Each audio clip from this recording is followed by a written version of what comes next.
And that's the notification. Okay. So now that we're recording, I'm going to introduce our designers. Today, we are very, very lucky to have with us Christine Guest, Connie Lee Lynch, Craft Doodling Designs, and Not Bad Brit.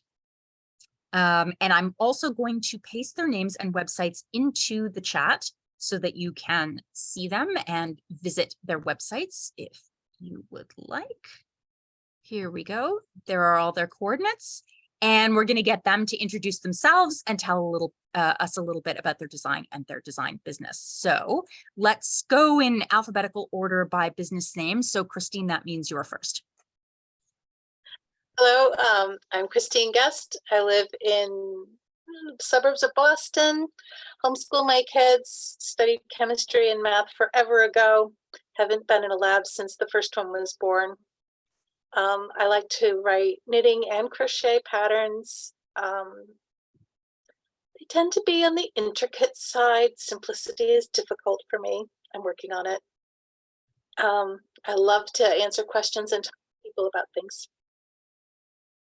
Thanks. Connie? Hi, I am Connie. I'm a crochet designer and teacher. I've been doing it for about 10 years.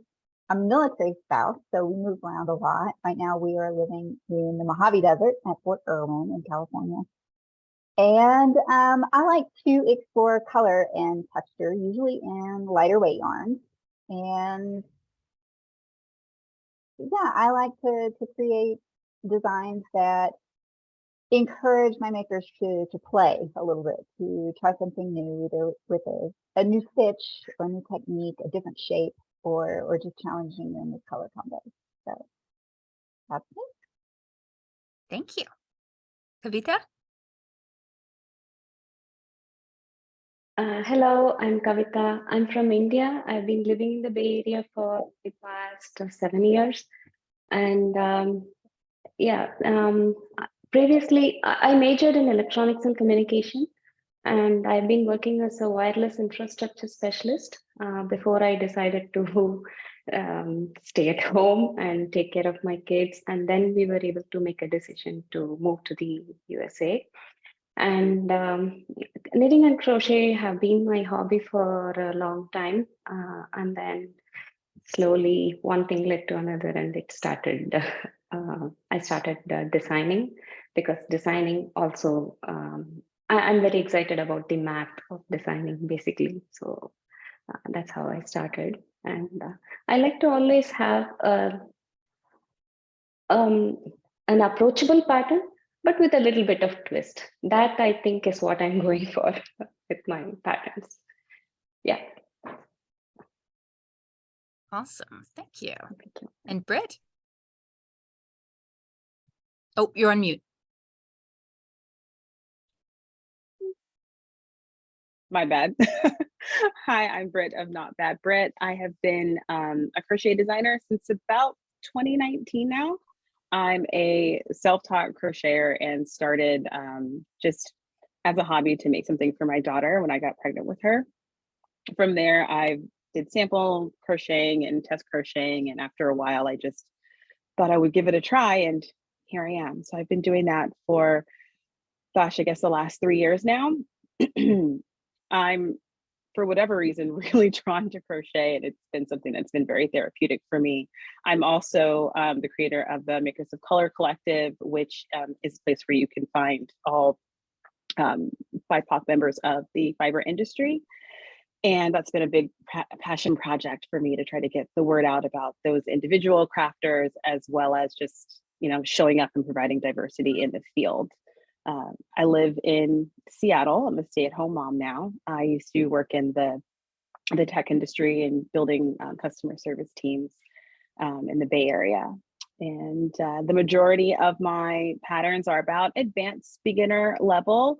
I try to make patterns that are in interesting shapes that typically you don't see. I design a lot of accessories, so a lot of shawls and whatnot. I work with finer yarns, so somewhere between sport and fingering weight is where you'll find most of my items. And they're easily memorizable, which is my favorite, because I like to crochet in front of the TV. And so I assume that my my customer does too. Awesome. Thank you very much. Mhm. So we're going to dive into the questions. And our first question is a very first question kind of question, which is, how did you get started on designing? So we'll just go in the same order every time. So Christine, that's you. When I was 16, my grandparents moved to Beirut, Lebanon to pastor an English-speaking church, and my grandmother cleaned out her closet and gave me all of her yarn ends. Wasn't like a stash, it was like half of a skein of this and whatever. And I only knew how to crochet and increase. I didn't know how to decrease. So I made the collar that was the prototype of this one. And then I wanted to make the rest of it into a sweater. And I had just enough babysitting money to buy the yarn. And I didn't know how to do anything else. But my mom sewed, my aunts crocheted, my dad could make anything. And they sort of said, well, figure it out, we'll help you. I wound up tracing off a pattern that fit me from a commercial sweater onto a brown paper bag. And then I drew graph paper on it. And I got the pattern from a swatch, but I didn't know you called it a swatch. My father said, make a sample of the fabric. And from there, I made the rest of it, and it worked. And I didn't know that was hard. And I never did really get it in my head that that was hard. But I did learn that you don't have to draw everything full scale. And took algebra, and oh, it's just so fun. But I didn't know any better. That's how I got started on design. I think that might be the best sort of like self-made, cobbled together for nothing story. That's terrific. Thank you. Connie? So I started designing kind of by accident, or maybe out of laziness. I got frustrated trying to follow other people's designs. And so I just started making it up myself. And I just kept going with it. And so here I am. Cool. Kavita? I have a little story how I got into designing actually. When I had mentioned that I had left my job to stay at home and take care of the kids. So I also started a little handmade business where I crocheted items and sold it to my clients. I mean, people who were living in the same apartment. They were friends and they were willing to buy. And I had started a small thing out of it. And then someone had asked for, when we had moved here, someone had asked for, they said their son is very fond of dinosaurs. And they said they would like a hood kind of thing for him, which he cannot take it out by himself because whenever they try to go out in the cold, he keeps pulling it off. And they said something, and I tried to find some pattern for it, and I couldn't get, and I made up my own. And my friend liked it a lot. And I had also put it up as a Ravelry project. But then it got into Ravelry blog because they were writing a blog post about dinosaur themed projects. And it was on the first page of Ravelry for a while. And then people started asking me, is there a pattern coming out? Can you please make it in adult sizes and all those questions? And I didn't know a thing about pattern writing then. From then it took me at least several months to actually, try writing a pattern and then actually publishing it. And then it started, and then I started rolling with it. And then that's how I ended up being a designer. Awesome. Yeah, and that's kind of my story. Britt? Well, I had been kicking around ideas after testing for designers for so long, and I started to understand the patterns and understand how to just see how the project was going to end up just by reading the pattern as opposed to seeing the images. And I was like, oh, this is cool. Maybe I'm actually picking some stuff up. And I was talking with a couple of friends, and all of a sudden my friend had recommended that I should write a pattern for the yarn store that she works for whatever reason. And that was it. I was like, okay, well, I'm going to do it. And I'm going to write my first pattern, and I'm going to use a stitch that no one really uses. And it's going to be Tunisian crochet, and it'll be, you know, simple and simple enough because people weren't doing Tunisian crochet locally yet. And after that, I felt really good about it. Like, okay, well, someone paid me money for something that I did. That sounds great. And let's keep doing that. And I've kind of been just studying knit and crochet ever since, and trying to kind of ride that midline of in between the both of them. But yeah, so I got started. Nice. Thank you. So our next question, and these questions, by the way, I think a few weeks ago we sort of asked our audience, like, what would you like to know from our designers? And so these are the top questions that we got. And the next question is, what are your favorite things to design, and are these different from your favorite things to make?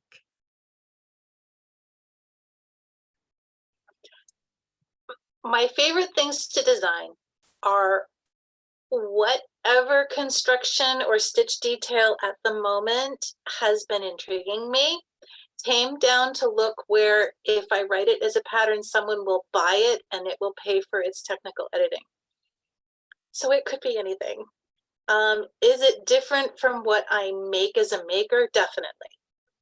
I make gifts for people and they get involved in the process. Or I make things to solve problems in my own wardrobe, and then they have to get practical and earn their keep. So they're not as high concept, and they're not, sometimes they're wackier than what I would publish, and sometimes they're more plain and practical, but they're usually a little different. Thank you. Connie? So I do a lot of accessories, mostly towels and scarves, because that's what I wear a lot of. But I also like to create designs that answer questions that I've gotten from crochet students, for example. So a lot of times I'll take a stitch that someone's trying to learn and develop a pattern out of that so that it's a way for them to practice it. As far as what I make, I really only make the things that I design, because I don't have enough time to keep up with those ideas, let alone make other things too. So the making outside of designing is very little right now. Yeah, we've got a comment in the chat saying that that's so neat that, you know, problem solving and teaching designs are sort of all wrapped up into one. And I think in our last video, sorry, go ahead. No, it's fine. I mean, they do. They go hand in hand really nicely. Yeah. Yeah. I think in the last video panel, we had one of the designers that said, you know, they kind of started getting into design because they needed a project that would hit all the things that they were trying to teach in their class, and they could find something like that. So they have to make it themselves. Yeah. Okay. Kavita? Hi. I'm kind of what Christine said too, whatever is the technique, whatever is the yarn, sometimes whatever is the stitch pattern that has intrigued me, that could get into design, and mostly it involves around, so far it has involved around making accessories that I like to wear. I also focus a lot on wearability and how much I will use it, kind of way. So that drives my design process basically. But as far as making goes, I try to make things that at the moment, whatever the recipient wants. So it could be different from what I design, or it could be, sometimes it is hey, I like this, I like to have this hat, and that could be my design. It goes like that.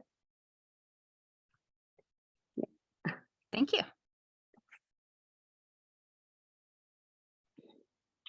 For me, I only design things that I like and make things that I like. So I have been known to start a design and feel very in love with it, and in the middle of it realize that I hate making it, and so every crocheter I know will probably hate making it, and so I won't. I and I've pivoted from designs for that exact reason.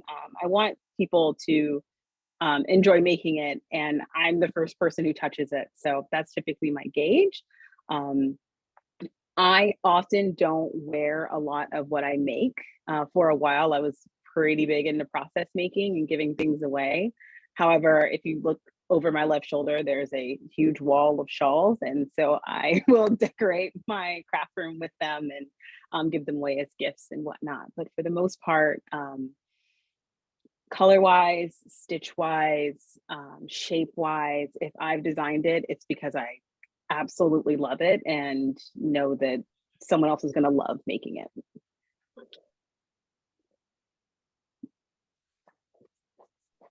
Fab, thank you. Okay. Our next question from the curious is, how do you pick and decide on color combinations for designs? Take it away, Christine. I'm really bad. Lately, I have been letting whoever is modeling the item and then is going to be given the item as a thank you for modeling it, pick the color. But if I'm doing a third-party process, either in a collaboration or with a magazine, then the editor or the needs of the magazine come first. And sometimes what happens for color is, what do they have the most of in the warehouse? Or what do they have enough skeins of that can be the main color?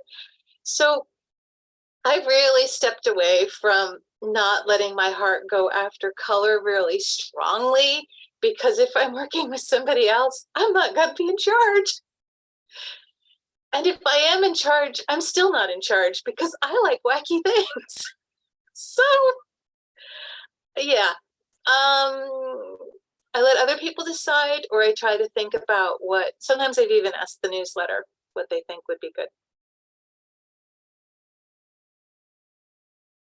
Now, Connie does really lovely colors I saw on her blog, so I want to hear what she does. 100%. 100%. Well, thank you.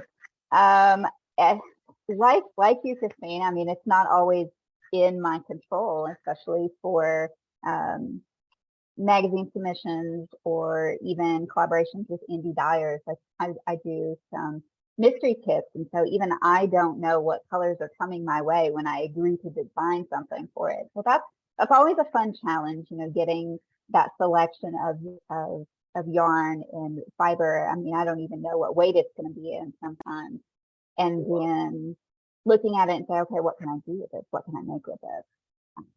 When I do choose my own colors, I'm typically drawn to earthy colors. Like right now, I'm really into mossy greens and rusty orangey red brown colors, and always teal and kind of a dirty golden yellow. Those are the colors that I gravitate to naturally. When I'm looking at, say, some of those mini skein projects, one of the first things I look for is can I make a color fade with this? You know, can I arrange these in a way that it has a nice gradation between colors? But that doesn't always work. And so the second thing I look for is contrast and value. So if you don't know this trick, and you can use this with your own making as well, take a picture of the yarn that you want to use, or even take a picture of like the designer's finished project, and take that picture and turn it into grayscale. You can either desaturate it fully, or a lot of folks now just have a grayscale filter that you can apply. And that's going to take, when you take the color out of it, you can see how dark a color really is or how light it is. And there's a lot of them that will surprise you, like pinks and greens especially, kind of just end up all being a monotonous gray right in the middle. And so that's a tool that I use a lot when I'm designing something with multiple colors, because I'll shuffle the colors around, take a picture of them, put it in grayscale, and I'll look and I see how much contrast is there here. Do I need to arrange it? So sometimes I'll pick colors based on just intuition, take a picture, tweak it, take another picture, and arrange it until I find a balance between what I like visually and what my picture tells me looks balanced. So that's my hot tip for tonight. It's a good hot tip. I have definitely used this technique before. It's excellent. Kavita? Yeah, I'm not very big on colors too right now in my designs, but if most of the time it is dictated by someone who is providing the yarn or the magazine's color scheme, whatever theme they are going for, and all that stuff. If I have my way with all my designs, most of them will be in 101 shades of gray. I like all neutrals and all earthy tones. And recently I have found that I like to mix with, actually highlight the neutrals with a bit of pop. That's kind of where my color thing will stand. And I've used the technique that Connie described too, and finally successfully knit a color work hat, and that seems to be liked by people. So I'm getting confident with colors. That's where I am. Cool. Oh, that's so funny. I feel like I'm a little bit of all of you in the very same way. Like I will let the dyer choose the colors and be like, you're the professional when it comes to color. I'm just here to make it look pretty. So I do that a lot. I've done the grayscale thing for a personal project recently. And I also am a bit obsessed with gray with a pop of color. Like, so I'm a little bit all over the place. It's really interesting because, one of my favorite colors is orange, but I never really wear it. And I really love yellow and an army green. But when it comes to the things that I make, I am typically shopping my own collection of yarn, and whatever pops out, and I just kind of put it together. Or I followed a couple of people that put color combinations together, and I've found colors that way, which has been really interesting because I don't always feel as confident in my own color matching. It's like, oh, well, this professional says that it's great, so I will go with that, or I'll try to use that as inspiration, which has been super helpful. And I'm always down to, make a dyer's yarn just excel. The exact same way that I choose stitches is what's going to highlight the yarn itself, and what's not going to compete, what's going to make it look the best. And that's typically my North Star. That's how I do it. Thank you. I actually, one of the things that I just picked out from that was Christine's concept of crowdsourcing color selections with her audience is, that's very cool. Very, very cool. Okay. So next up is, sorry, I lost the tab with my questions. And this is our last question. So feel free to expand, because I think the audience inquiring minds want to know is, what sorts of things are we going to see from you next? Well, are we getting sneak peeks? This is awesome. yes. Mm-hmm. Let me get the angle of the light right, or it's just gonna look like a blob. But my best-selling everything of every time is a scarf that's made in this stitch on the bias. And this is a men's sweater, and the whole thing's on the bias from the top down. And I graded it, and it took 2 tech editors and 1 test knitter. And I started it in 2018, and I'm ready to publish it in a couple of weeks. And the amazing thing about this is it looks plain to wear. In fact, my husband has been happily wearing it everywhere for the several years, but it is not boring to knit because the construction is bizarre, but it's not too hard bizarre. So I am very, very proud of that. And a women's version is coming after we get that done. And then the other thing that will be coming is, this is my Sylvia of Elf bag. And you'll be finding out why does Sylvia need a bag? There's going to be a whole lot more about her. And why did she need 50 linked buttons? So that's what's coming. Also, my son got me excited about a mathematical fractal called I always call it the wrong name, Apollonian gasket. I keep calling it by the monster and John Bunyan, and it's not that. Anyway, there's circles that fit together with other circles, and there's no monsters, and it's really beautiful. And I'm hoping to get something in that done. That sounds fantastic. I see Lindsay mentioned in the chat, plain to wear and not boring to knit. That sounds like a winner. And like, yeah, that's the holy grail, right? Especially for like a recipient audience that traditionally likes to be pretty conservative with the knitting that they put on their bodies, right? Like in terms of color and pattern is, you know, generally speaking, not exciting, which means that the knitter just eyes crossed, boring. So it's amazing when you can find a pattern that is fun for both. It's fantastic. Connie, what are we going to see from you? Okay, so I have a couple designs that are scheduled for release in magazine publications, in print magazines for 2023. So hopefully all that stays on track and those will be released. I've got a few of my own designs that I'm working on for self-publication. I've been working on some more online classes. I currently have classes available on Skillshare, but they are all subscription-based now. So I am moving those over to a different platform so that they can be available for people to take individually.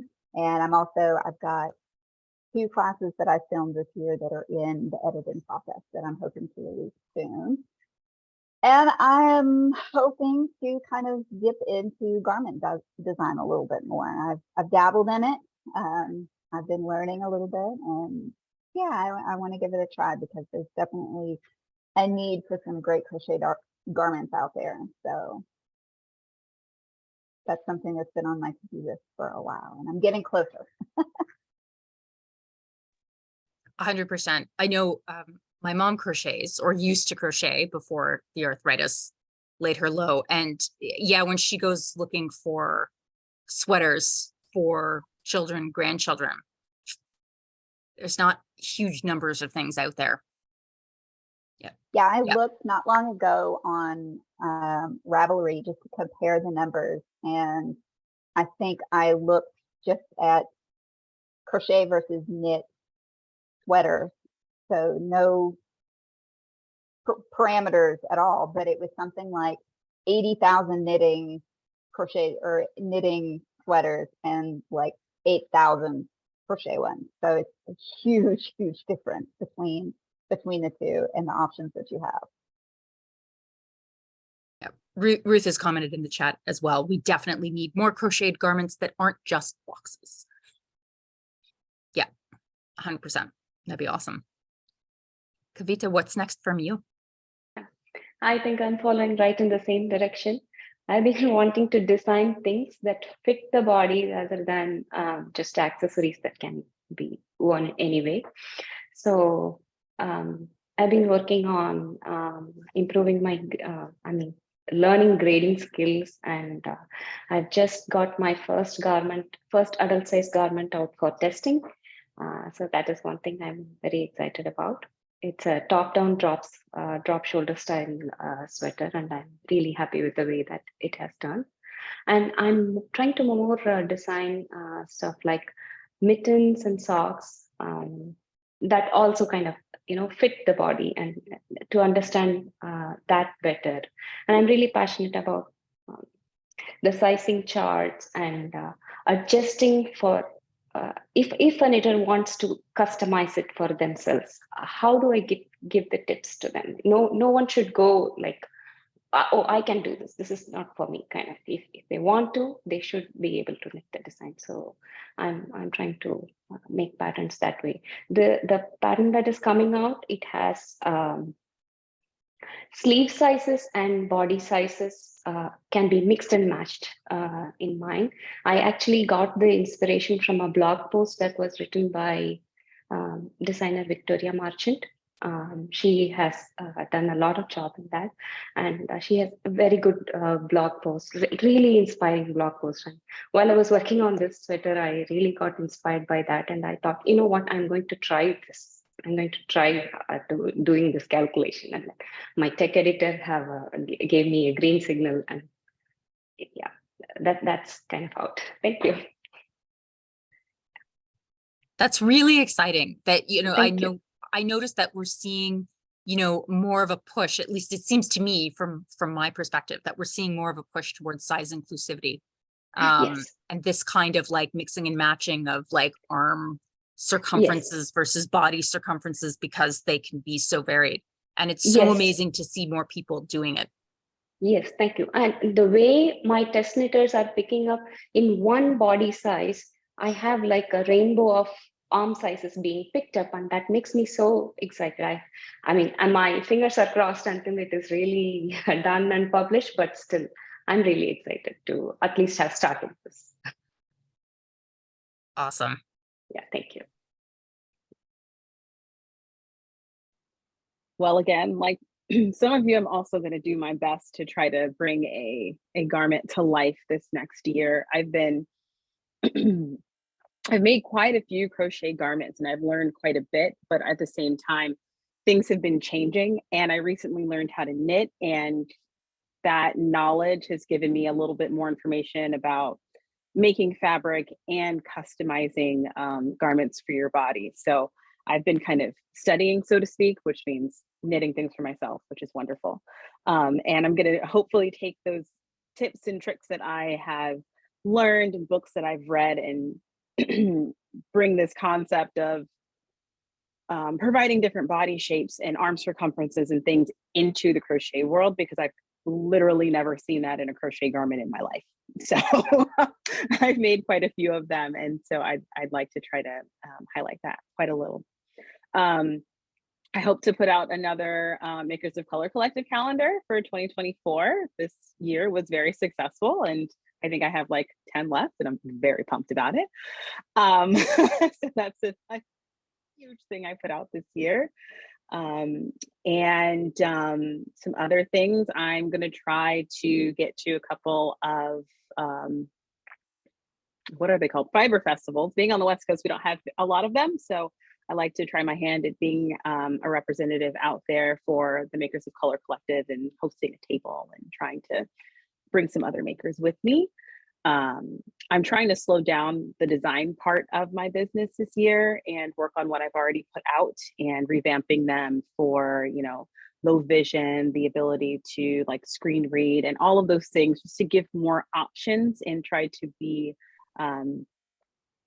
just for a wider audience. There's a lot for me to learn on that aspect. And it's actually being a part of this group that has really helped me kind of understand and learn a bit more about that, which has been great.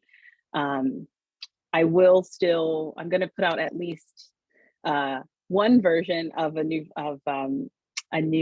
pattern, which will be like KBB2, which is my number one selling pattern is the KBB shawl. And so we're gonna flip it and reverse it and make it look a little bit different. Hopefully put out a Tunisian version, and if I ever get the stones, maybe a knit version one day. So yeah, those are my plans. Fingers crossed. It's a lot to do in 1 year. I find a year seems like a really long time. And Not. and then you're into it and you're like, I can't get all of these things accomplished. But do you mind just talking a little bit more about the calendar, just for anybody in the audience who doesn't know about it? Absolutely. So I'm going to grab one really quickly because I'm clearly in my office and that's where they are. Oh, there we go. So for those of you who don't know, this is the 2023 Makers of Color Collective calendar. From the very beginning, from the top to the bottom, all the makers, from the printer to the photographer to the tech editors, are all people of color. And so we have a couple of, I think like 17 different designs that are included in this calendar. Knit, crochet, Tunisian crochet, all accessories. And they're all part of the collective, which is just a directory of where you can find, testers, designers, makers, sewists, weavers, spinners, anything fiber related there. And that's on my website at notbadbrit.com. So you can find it there. You can buy it there. You can pre-order it for the next time when it sells out. Whatever you need. If you have questions about it, you know how to find me. Thank you very, very much. Yeah, no problem. All right. Okay. So that is all of our questions sort of that we had pre-prepared. So we've got, let me just see, we've got about 19 minutes left by my clock. So we are going to open things up to the audience for questions. And we'll just, with sort of more or less 20 minutes, we could probably get to quite a few questions. So get to as many as we can. So if people want to raise their virtual hands, if they have any questions and or ask in the chat, then we can open those up to our designers.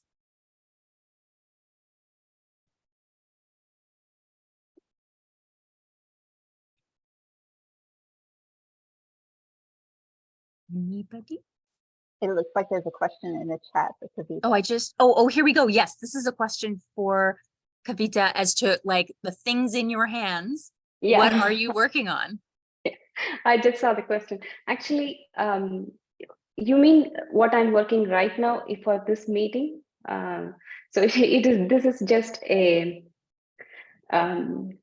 top that I'm knitting for my daughter. I just wanted something to knit as I'm looking at the screen. So this is just the garter bottom that I'm knitting. I've knit one side and this is the second side I started. And also the Lindsay had wished, said something about, can't wait to see. Thank you, Lindsay, for your comment.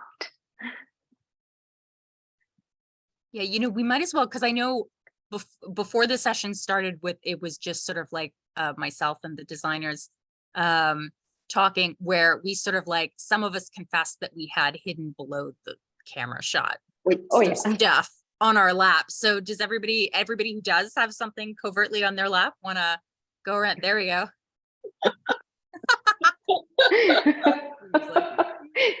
Me too, matching strips.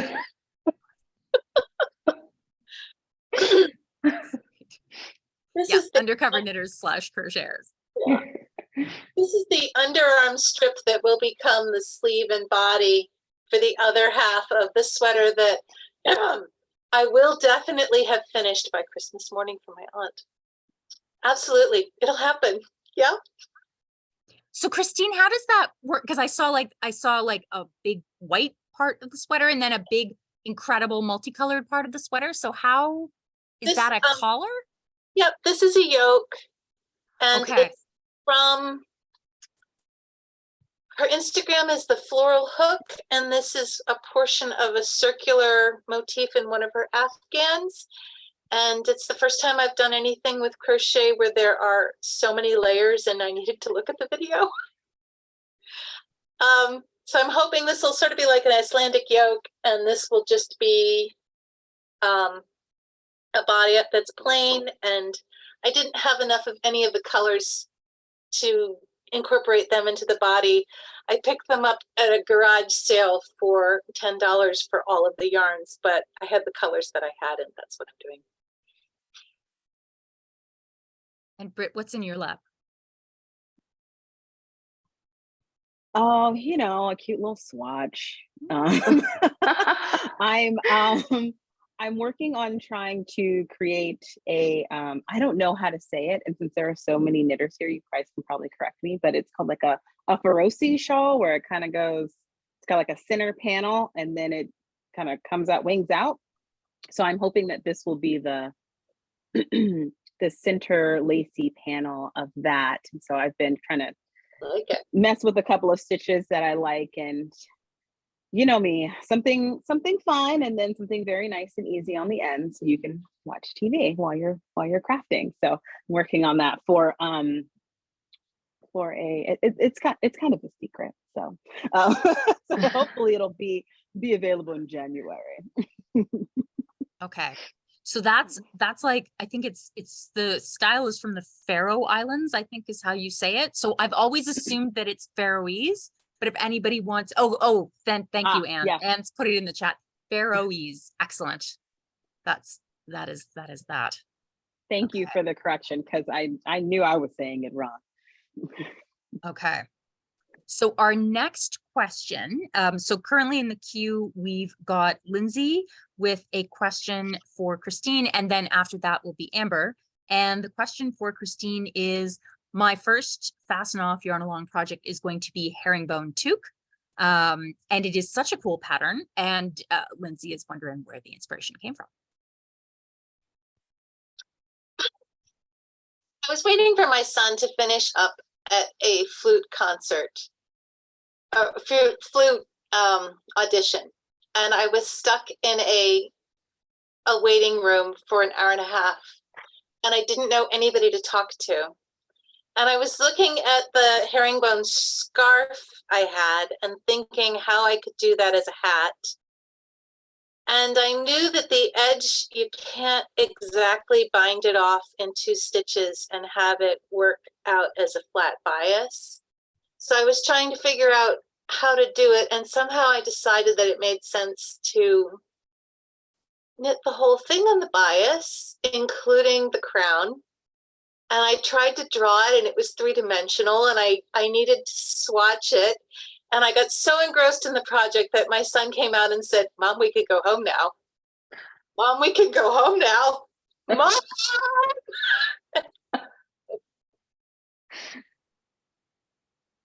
That's fab. Okay. Amber, did you want to unmute yourself and ask your question? Hello, everyone, and thank you so much for doing this interview. So my question is for everyone who wants to answer.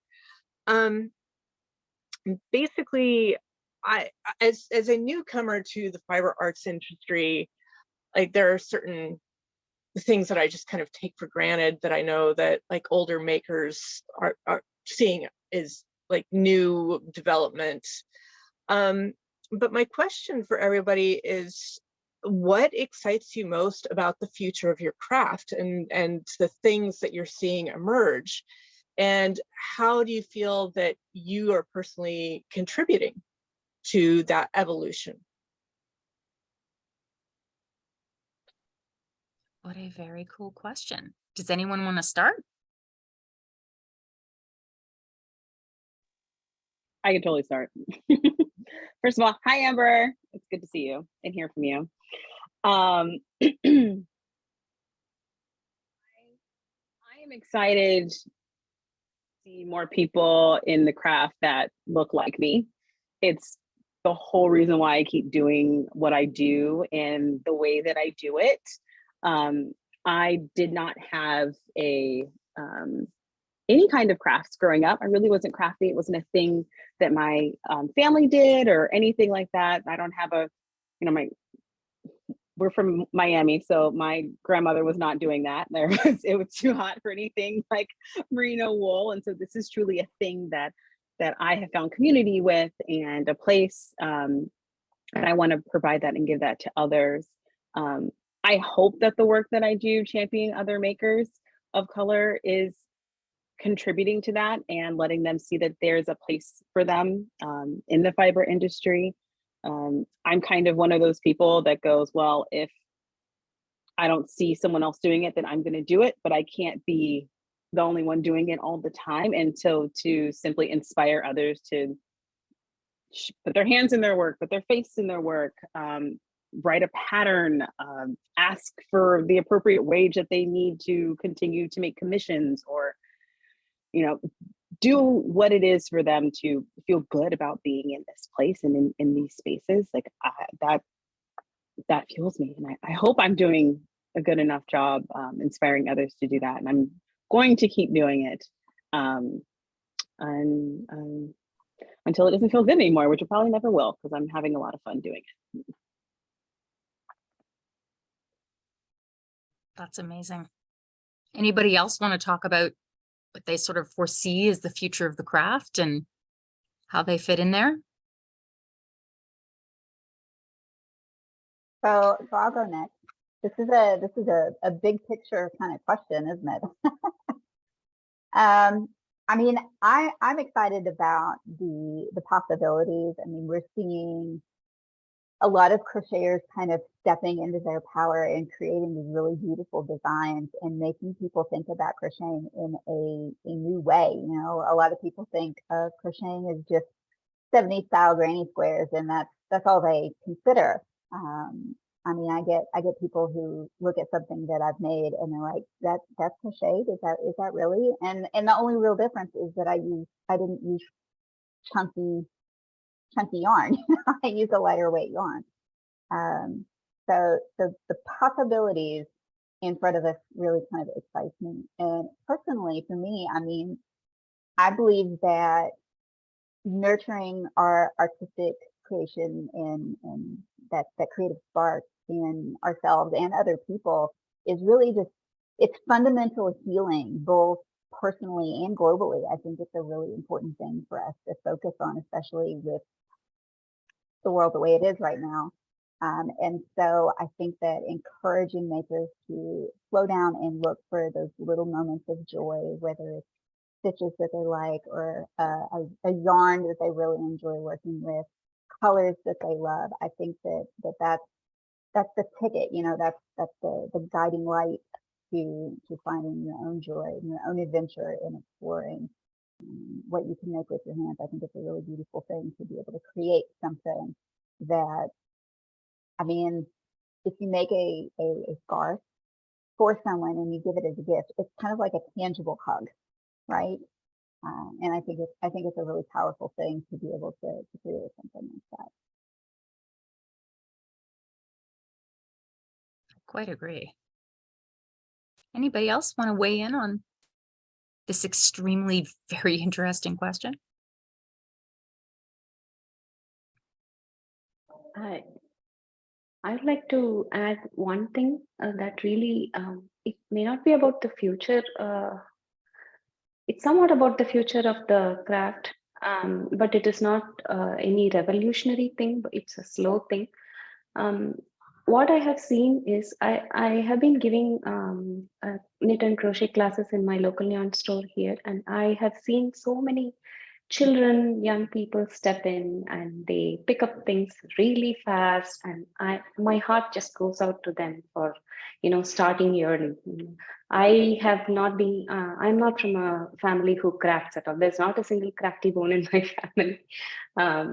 It's like I see them, and then they come up with beautiful ideas on the spot, and I know that the future is in good hands that way.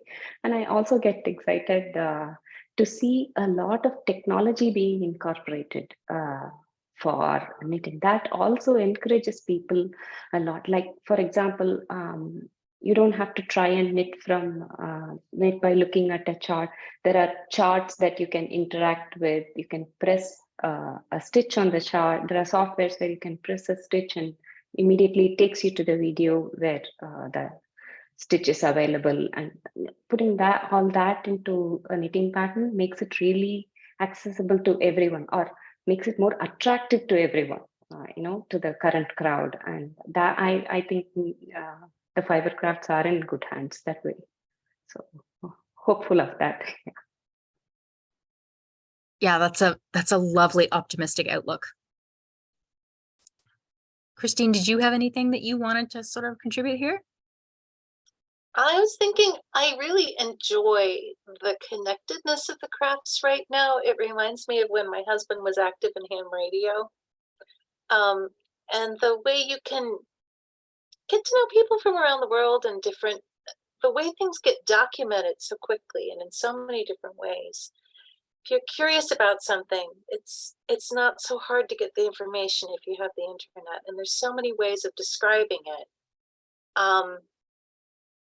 I didn't know there was such a thing as technical editors or test knitters in 2009, but I was able to publish in 2010 and get brought up to speed. So many people willing to jump in and help you learn things. It's just such an exciting, lovely time for the most part. Thank you. So we have 4 minutes. I don't know if anybody else has any other questions. I haven't seen any in the chat. But I think we should definitely have time for one more question if anybody wants to either put their hands up or their hand up or put it in the chat. Yes, absolutely. Christine, go ahead. Britt, what are good resources for learning Tunisian? I've been seeing such beautiful things. Yeah. I personally think that it is likely easier for a long-term knitter to learn how to Tunisian crochet than crochet, because you're kind of holding things with 2 hands and you're really used to that. Especially if you do continental, so that's great. I would say the best resource is going to be Tony of TL Yarn Crafts. She has tons of YouTube video and free content for you to learn from. I also, if you're going to go, you know, pattern routes, I really love Detroit Knots pattern. I have one of hers up there and too many TL Yarn Crafts things up here as well. Those are my first 2. I'd say for beginner stuff to look up Tony's information, and Natalie of Detroit Knots. Hers are a little bit more advanced. She does a lot of teaching as well. She does a beginner series and a more complicated series with intarsia and color changing and cables, which is just beautiful. She's a really great innovator in that space.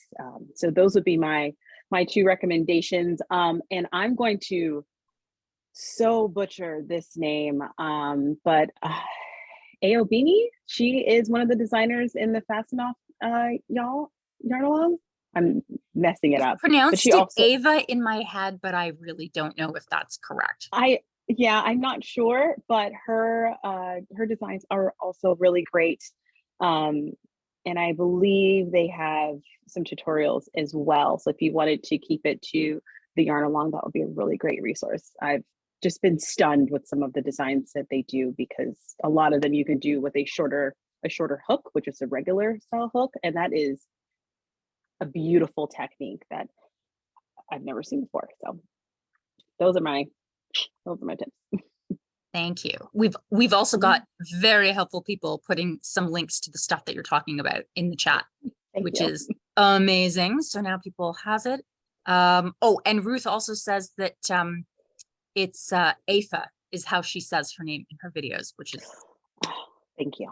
Great. Very good to know. I will try to adjust that in my head. And I just want to sort of make a little editorial comment about Tunisian crochet. For the last 2 years of Fasten Off Yarnalong, we've had, I don't know, like maybe 2 or 3 designers participating who had Tunisian crochet patterns. And this year we have 13. And Wow. like it honestly, like it started exploding, like, you know, people were signing up and they had Tunisian crochet patterns, and I was just like giddy, beside myself with happiness that, oh my gosh, yes. And like the work is stunning, right? So it's wonderful to see this kind of emerge, at least in my universe. It's terrific. Yep. Okay, so we are right at 8 o'clock, which is kind of super cool. So I am going to send very sincere thank yous to everybody who came out and joined us today, particularly our designers. Thank you for spending an hour with us. We really hope you enjoyed today's designer video panel. And if you are interested in more Fasten Off Yarnalong events and activities, including more video panels, I am going to paste into the chat a reiteration of who our participating designers today were, as well as their websites, plus a link to our event schedule, which you can check out anytime you like. And I'm just gonna copy that with my slightly dysfunctional mouse. And there we go. Okay, so we're gonna stop recording, and we're gonna thank you very, very much for coming out, and hope you have a very safe and lovely and enjoyable rest of your day. And we'll see you in the ether.